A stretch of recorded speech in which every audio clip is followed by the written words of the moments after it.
నమస్కారం వార్తలకు స్వాగతం. ముందుగా ముఖ్యాంశాలు. మంత్రి హరీష్ రావు ప్రెస్ మీట్, రేవంత్ రెడ్డిపై ఫైర్.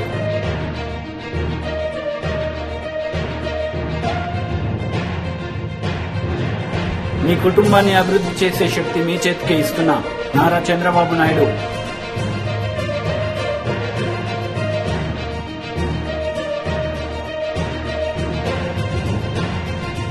మంత్రి ధర్మన ప్రసాదరావు విలేకరుల సమావేశం, ఇరు పార్టీలపై ఫైర్.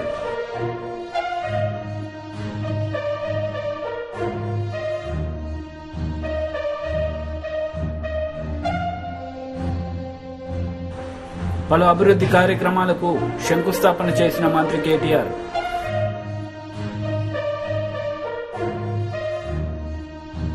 రాష్ట్ర ఆర్థిక వైద్య ఆరోగ్య శాఖ మంత్రి హరీష్ రావు మీడియా సమావేశం నిర్వహించారు. ఈ సందర్భంగా ఆయన మాట్లాడారు. మూడు గంటల కరెంటు చాలని చెప్పి స్వయంగా రాష్ట్ర పిసిసి అధ్యక్షులు రేవంత్ రెడ్డి గారు మాట్లాడినారు. కాంగ్రెస్ పార్టీకి చెందిన అధికార ప్రతినిధి అద్దంకి దయాకర్ గారు మాట్లాడుతూ కాంగ్రెస్ అధికారంలోకి వస్తుంది, తర్వాత బాయిల కాడ బోర్ల కాడ మేము మీటర్లు పెడతాం, 8 గంటల కరెంటు చాలు అని అద్దంకి దయాకర్ గారు మాట్లాడారు. మరో అధికార ప్రతినిధి కాంగ్రెస్ పార్టీకి చెందిన సుజాత గారు ఏం మాట్లాడారంటే సోనియా గాంధీ గారు ఉచిత విద్యుత్తుకు విధానానికే వ్యతిరేకము అని మరో కాంగ్రెస్ పార్టీ అధికార ప్రతినిధి సుజాత గారు మాట్లాడినారు. ఏమైపోయింది, కాంగ్రెస్ పార్టీ తన యొక్క నిజ స్వరూపాన్ని బయటపెట్టుకుంది. రైతుల పట్ల ఆ పార్టీ విధానం ఏందో ఈరోజు బయటపెట్టుకుంది. రేవంత్ రెడ్డి గారేమో 3 గంటలు చాలంటాడు, ఉచిత కరెంటుకు మా సోనియా గాంధీ గారు వ్యతిరేకం అని చెప్పి కాంగ్రెస్ పార్టీ అధికార ప్రతినిధి సుజాత గారు చెప్తారు. కాంగ్రెస్ పార్టీ మరో అధికార ప్రతినిధి అద్దంకి దయాకర్ గారు 8 గంటల కరెంటు చాలు, కాంగ్రెస్ పార్టీ అధికారంలోకి వచ్చిన తర్వాత బోరు బావుల దగ్గర మీటర్లు పెడతామని అద్దంకి దయాకర్ గారు చెప్తారు. ఈరోజు రైతు వ్యతిరేక వైఖరిని, రైతుల పట్ల తమకున్నటువంటి అభిప్రాయాలను చెప్పిన కాంగ్రెస్ పార్టీ ప్రజా ఆగ్రహానికి గురైతా ఉంటే, రైతులందరూ తిరగబడతా ఉంటే ఈరోజు ఏమైపోయిందంటే ఉల్టా చోర్ కోత్వాల్కు డాంటే అన్నట్టు కాంగ్రెస్ పార్టీ నాయకులు కేసీఆర్ గారినో టీఆర్ఎస్ పార్టీని విమర్శించే ప్రయత్నం చేస్తున్నారు. విద్యుత్ విషయంలో కేసీఆర్నో టీఆర్ఎస్ పార్టీని ఎవరినో విమర్శిస్తే సూర్యుడి మీద ఉమ్మేసినట్టే. ఎందుకంటే ఈ దేశంలో, మన రాష్ట్రంలోనే కాదు ఈ దేశంలో రైతులకు ఇంత నాణ్యమైన ఉచిత విద్యుత్ ఇచ్చిన ఒకే ఒక్క రాష్ట్రం తెలంగాణ రాష్ట్రం. అదే కాంగ్రెస్ పార్టీ అధికారంలో ఉన్నప్పుడు అప్పటి పేపర్ క్లిప్పింగ్లు 6 గంటలు ఒక అబద్ధం, 6 గంటలు ఒక అబద్ధం. ఇది కాంగ్రెస్ ప్రభుత్వంలో రైతులకు 6 గంటలు కూడా వస్తలేదు, 6 గంటలని చెప్పిన మాట ఒక అబద్ధం అని అప్పటి ప్రముఖ పత్రికలు రాసిన వార్త. ఇకపోతే పంట కరెంటుకు సర్కారు స్విచ్ ఆఫ్, పంట కరెంటుకు సర్కారు స్విచ్ ఆఫ్ అంటే రైతులకు కరెంటు విషయంలో చేతులు ఎత్తేసిన ప్రభుత్వం. ఇకపోతే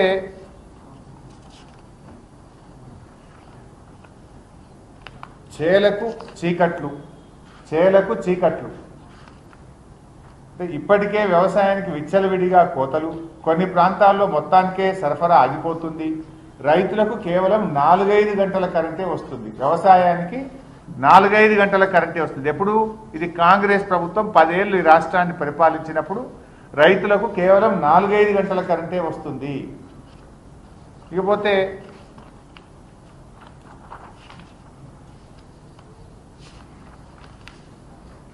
అప్పటి కార్టూన్లు రైతును కరెంటు పోల్లకు ఏ రకంగా ఉరివేసినటువంటి పరిస్థితితో, ఆనాటి ప్రభుత్వ హయాంలో రైతుల పరిస్థితి ఎట్లా ఉందనడానికి అప్పటి ప్రముఖ పత్రికలు వేసిన కార్టూన్లు ఇవి. డైపుక్ మరియు నికోమాక్ తైకిషా క్లీన్ రూమ్స్ ప్రైవేట్ లిమిటెడ్ శంకుస్థాపన చేశారు మంత్రి కేటీఆర్. ఈ సందర్భంగా ఆయన ప్రసంగించారు. Philosophy.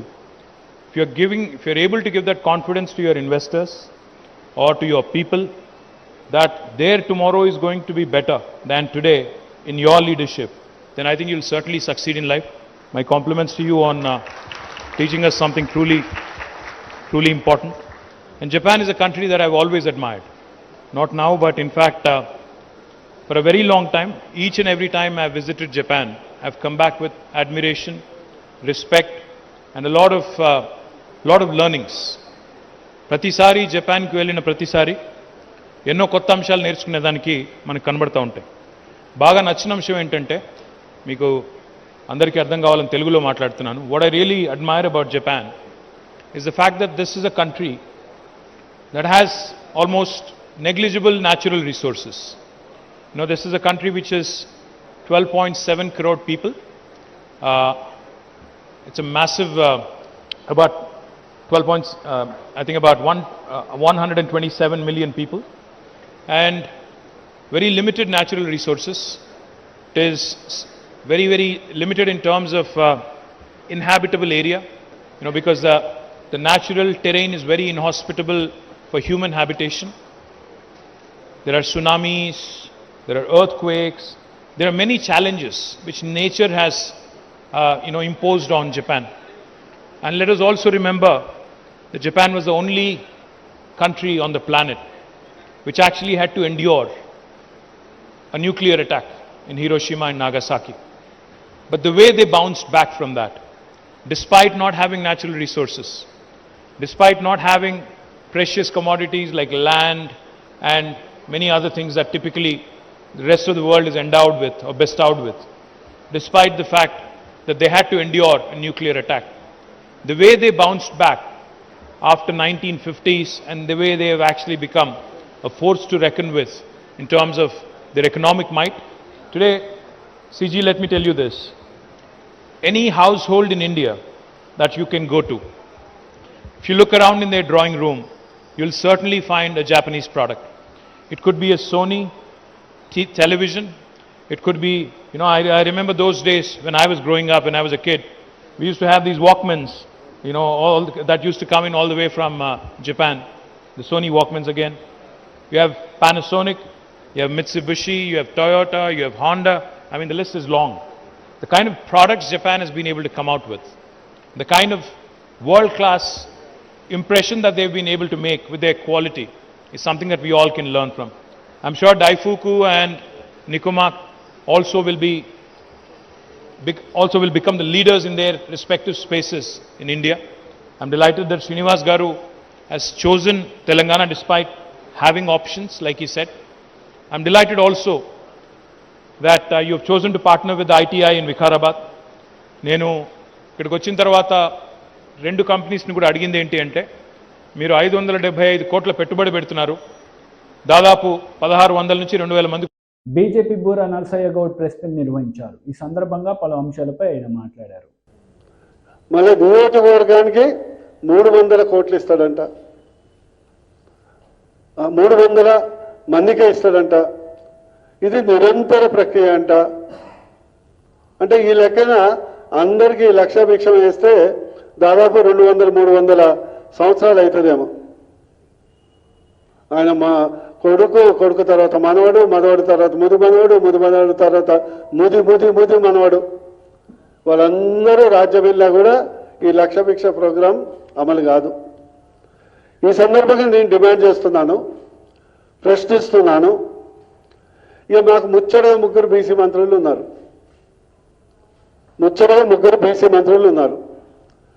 వాళ్ళ ముగ్గురు చూస్తే నాకేం గుర్తొస్తుందంటే, గాంధీ 3 కోతులు ఏదైతే మాకున్నది కదా, చూడరు, వినరు, మాట్లాడరు, అది గాంధీ కోతులు.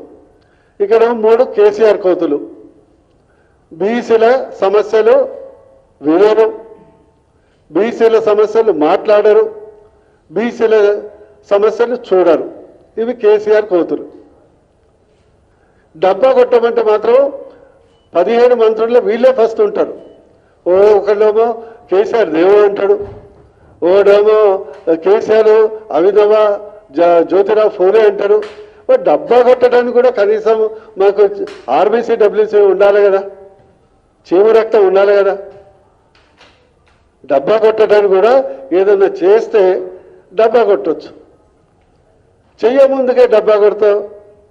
ఇతర ఏ సామాజిక మంత్రులు కూడా కేసీఆర్కు డబ్బా కొట్టారు, వాళ్ళ సామాజిక వర్గానికి ఏమైనా చేసినా కూడా డబ్బా కొట్టారు, కానీ చేయముందుకే డబ్బా కొడతారు.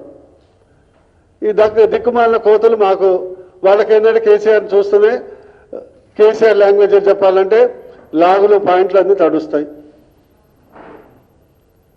ఇంకో మంత్రి ఈ సందర్భంగా నేను హెచ్చరిస్తున్నా, ఇంకో మంత్రి ఏం చేశాడు నేను ప్రశ్నిస్తున్నా. రెండు, మరి ఇతర వర్గాలకు 10 లక్షలు ఇచ్చి బీసీలకు 1 లక్ష ఏందండి? పేదరికం కామన్ కదా. పేదోడే ఆడు బీసీగా, ఓసీయా, ఎస్సీనా, ఎస్టీనా, ఎవడైనా కావచ్చు. పేదోడే. మరి ఓన్లీ బీసీలకు మీ కుటుంబాన్ని అభివృద్ధి చేసే శక్తి మీ చేతికే ఇస్తున్నామని నారా చంద్రబాబు నాయుడు అన్నారు. ఈ సందర్భంగా ప్రజలను ఉద్దేశించి ఆయన ప్రసంగించారు. సభాధ్యక్షురాలు, తెలుగు మహిళ రాష్ట్ర అధ్యక్షురాలు, పాలిట్ బ్యూరో సభ్యురాలు అయినటువంటి శ్రీమతి అనిత గారు, రాష్ట్ర తెలుగుదేశం పార్టీ అధ్యక్షులు అచ్చెన్నాయుడు గారు, వేదిక పైన ఉన్నటువంటి మహిళా నాయకురాళ్ళందరికీ, మాజీ స్పీకర్ అయినటువంటి ప్రతిభా భారతి గారు,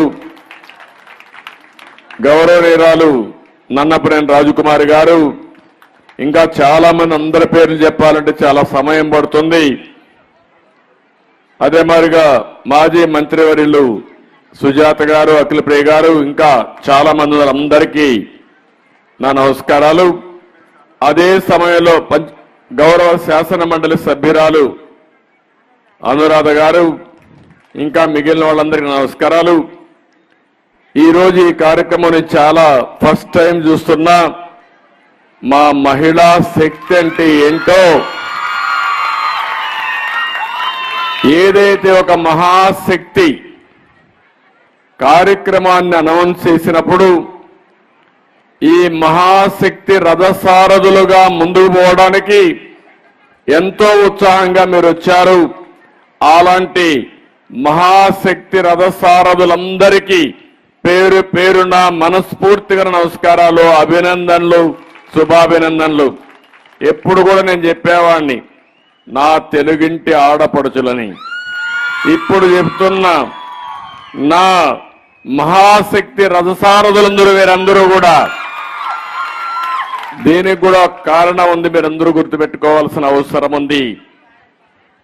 తెలుగుదేశం పార్టీ రాకమునుపు, తెలుగుదేశం పార్టీ వచ్చిన తర్వాత మహిళల ప్రాముఖ్యత ఒక్కసారి గతాన్ని గుర్తు చేసుకుని భవిష్యత్తుకు నాంది పలకాల్సిన బాధ్యత మనందరిపైన ఉంది. నేనెన్నో పబ్లిక్ పాలసీలు తీసుకొచ్చాను గవర్నమెంట్లో. నేను తీసుకొచ్చిన విధానాల వల్ల ఈరోజు మీరు చూస్తే హైదరాబాద్ అయితే భారతదేశంలో నెంబర్ 1 సిటీగా తయారైందంటే ఆ రోజు నేను ఇచ్చిన విజనే దానికి కారణం. ఆంధ్రప్రదేశ్లో, కంబైన్డ్ ఆంధ్రప్రదేశ్లో పుట్టిన తెలుగు జాతి బిడ్డలు ప్రపంచమంతా వెళ్ళారంటే ఆ రోజు వాళ్ళకు ఒక ఐటీ ఒక ఆయుధంగా వాళ్ళకి ఇచ్చాను. ఈరోజు ఆ ఐటీ ఆయుధం నాలెడ్జ్ ఎకానమీలో ఎక్కడికి పోయినా కూడా ఒక బ్యాక్ బోన్గా తయారై ప్రపంచంలోనే ఒక పారిశ్రామికవేత్తలు కావాలన్నా, ఒక ఆంటర్‌ప్రెన్యూర్స్ కావాలన్నా, సంపద సృష్టించాలన్నా సునాయాసంగా చేయగలుగుతున్నారంటే 25 ఏళ్లకు మునుపు నేను ఇచ్చిన విజన్ అది. ఈరోజు అందుకని అన్ని ఆలోచించి ఈరోజు నేను ఒక కార్యక్రమం తీసుకున్నాను. అదే మహాశక్తి. నేను ఆ పేరు కూడా నా మనసులో నుంచి వచ్చింది. ఈ మహాశక్తి ఈ రాష్ట్రంలో ఉండే 2,50,00,000 మహిళల యొక్క జీవితాలను మార్చడమే కాకుండా మీ కుటుంబాలని అభివృద్ధి చేసే శక్తి మీ చేతికి ఇస్తున్నానని చెప్పి కూడా నేను మీకు తెలియజేస్తున్నా. నేను ఆ వివరాలు మీకు చెప్తాను. చెప్పే ముందు మీరు ఒక్కసారి ఆలోచిస్తే ఒక చరిత్ర. మొట్టమొదటిసారిగా 86లో మన నాయకుడు ఎన్టీ రామారావు గారు ఆడబిడ్డలందరూ కూడా, అప్పటికి మగబిడ్డలకు ఆడబిడ్డలకు వ్యత్యాసం ఉండేది. తండ్రి సంపాదించిన ఆస్తి మగపిల్ల టీడీపీ పోలిట్ బ్యూరో సభ్యులు వర్ల రామయ్య మీడియా సమావేశం నిర్వహించారు. ఈ సందర్భంగా పలు అంశాలపై ఆయన మాట్లాడుతూ వాలంటరీ వ్యవస్థపై ఆయన మండిపడ్డారు. ఇంటింటికి వెళ్ళి డేటా కలెక్ట్ చేయటువంటి ఏ అధికారం ప్రకారం మీరు డేటా కలెక్ట్ చేస్తారు? ఓకే, ఇంట్లో ఎంతమంది ఉంటారమ్మా, పురుషులు ఎంతమంది, స్త్రీలు ఎంతమంది, పిల్లలు ఎంతమంది, ఓకే, దానికి కూడా అభ్యంతరం లేదు. ఈ ఇంట్లో కులాంతర వివాహాలు చేసుకున్న వాళ్ళు ఎవరైనా ఉన్నారా? ఏ కులం నుంచి ఏ కులంలోకి మారారని సెన్స్ పెళ్లి చేసుకున్నారు. అమ్మాయిదే కులం, అబ్బాయిదే కులం, నీకెందుకు తమ్ముడు? అది వాలంటీర్గా నీకెందుకు? అసలు జగన్మోహన్ రెడ్డి ఎందుకు ఇవన్నీ సేకరిస్తున్నాడు? పైగా పత్రికా సోదరులారా, మీరు కూడా గమనించాలి, ఈ వాలంటీర్ వ్యవస్థను అడ్డు పెట్టుకొని జగన్మోహన్ రెడ్డి గారు ఏం ఆశించి చేస్తున్నారు? I don't know.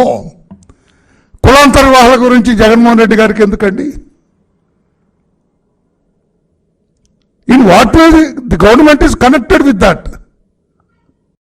ఏపీ సచివాలయంలో రెవెన్యూ, రిజిస్ట్రేషన్లు మరియు స్టాంపుల శాఖ మంత్రి ధర్మాన ప్రసాదరావు విలేకరుల సమావేశం నిర్వహించారు. ఈ సందర్భంగా ఆయన మాట్లాడారు. వారికి పూర్తి హక్కుల్ని కల్పించాం. తద్వారా వారి సమాజపు స్థితే పూర్తిగా మారిపోతుంది. అందుకోసం దీనివల్ల ప్రయోజనం పొందినటువంటి వాళ్ళ సంఖ్య ఎంత ఉందంటే సుమారుగా 15,21,000 మంది బెనిఫిషరీస్ ప్రయోజనం అవుతున్నారు. అంటే 20 సంవత్సరాలు దాటి ప్రభుత్వ భూమి అనుభవంలో ఉన్నటువంటి వారి సంఖ్య. అలాంటి ల్యాండ్ ఎంతవరకు వచ్చిందంటే ఇప్పటికి మా దగ్గర ఉన్నటువంటి డిపార్ట్మెంట్ వద్ద ఉన్నటువంటి లెక్కల ప్రకారం 27,41,000 ఎకర్స్ ఇలాంటి స్థితి పొందుతుంది, ఫ్రీ హోల్డ్ అయిపోతుంది. టోటల్ రాష్ట్రంలో ఇప్పటి వరకు 33.29 లక్షల ఎకరాల్ని దీని కింద అసైన్ చేశాం. టోటల్ బెనిఫిషరీస్ 19,21,000 మంది బెనిఫిషరీస్ ఉన్నారు. నేను చెప్పదలుచుకున్నది ఏంటంటే మేజర్ రిఫార్మ్స్ ఒక ఫిలాసఫీ అనే మాటలు ఎందుకు వాడుతున్నా అంటే భూమి పైన ఈ ప్రభుత్వం పెట్టినంత శ్రద్ధ భూమి వినియోగదారుల పట్ల వారికి ఉన్నటువంటి ప్రాబ్లమ్స్ని అడ్రస్ చేయడంలో ఈ ప్రభుత్వం చేసినంత, జగన్మోహన్ రెడ్డి గారి ప్రభుత్వం చేసినంత శ్రద్ధ ఏ ఒక్కరూ ఇంతకుముందు కనిపించలేదని ఈ సందర్భం మనం చేస్తున్నాం. ఉదాహరణకి మీరు సర్వే తీసుకోండి, ల్యాండ్ సర్వే. అనేక సార్లు సర్వే గురించి ప్రయత్నాలు చేసి అసంపూర్ణంగా విడిచిపెట్టడమే జరిగింది. కారణాలు ఏవైతే కానీ వదిలేసేయండి. ఈనాడు సర్వేని ఈ దేశంలోనే సక్సెస్ఫుల్ గా ముందుకు తీసుకెళ్తున్నటువంటి రాష్ట్రంగా అసదుద్దీన్ ఓవైసీ ప్రెస్ మీట్ నిర్వహించారు. ఈ సందర్భంగా పలు అంశాలపై ఆయన మాట్లాడారు. Favor of the religious morality of the majority community. ये पूरा यूसीसी का जो डिबेट है religious majority of majority community को आप इंपोज करना चाह रहे सबके ऊपर. The starkest example of this is the law of divorce. इसका एग्जांपल दे रहा हूं आपको. जो consultation paper 21st law commission दिया था, consultation paper proposes that unilateral divorce by a Muslim man should be penalized. The debate in public domain has vilified unilateral divorce, which in turn has prompted petition Supreme Court challenging talaq-e-ahsan, talaq-e-hasan. The two अब दो ही बचे हुए, the two remaining forms of unilateral divorce by Muslim man. हम ये क्यों बोल रहे? The underlying assumption debate has always that the process of divorce under Hindu Marriage Act 1956 is a superior method. ये तो बहुत majority जो morality है. When one more of adultery, cruelty, desertion, unsoundness of mind or conversion or other faith has to be alleged and proved before a court in trial before divorce can be granted. Hindu Marriage Act में आपको बताना पड़ता है adultery, cruelty, desertion, unsoundness of mind, conversion to other faith और उसको court में proof करना पड़ता है before divorce is granted. Similarly, grounds are seen in Divorce Act of 1869 of Christians. This applies to divorce between Christian and Special Marriage Act that is usually cited as a shining example of egalitarian uniform law. अब आप इस्लाम में क्या है देख लो आप. इस्लाम में ये है कि पहले तो आप हिंदुइज्म में हम बता दिए आपको कि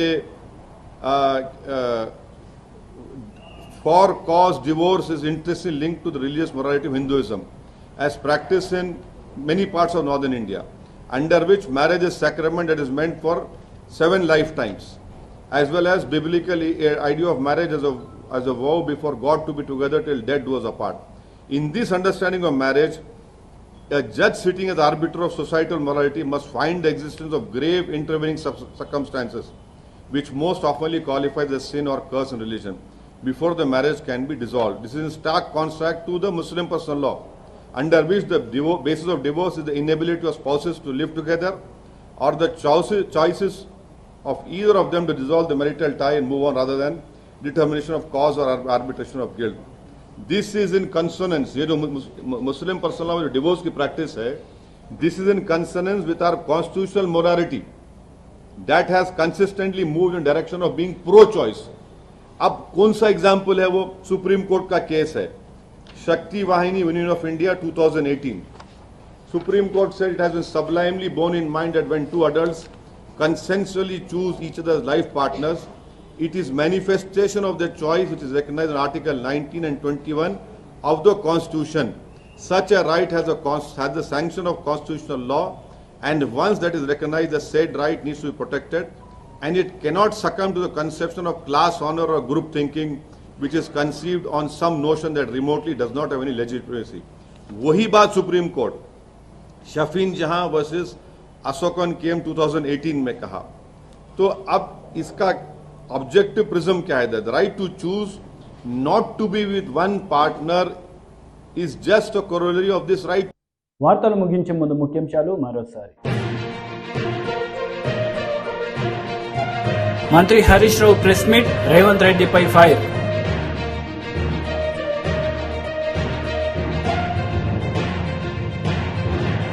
మీ కుటుంబాన్ని అభివృద్ధి చేసే శక్తి మీ చేతికే ఇస్తున్నా నారా చంద్రబాబు నాయుడు.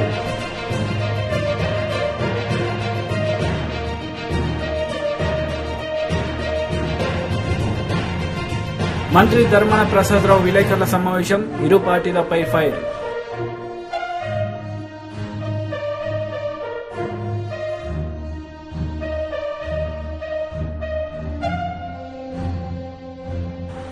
పలు అభివృద్ధి కార్యక్రమాలకు శంకుస్థాపన చేసిన మంత్రి కేటీఆర్.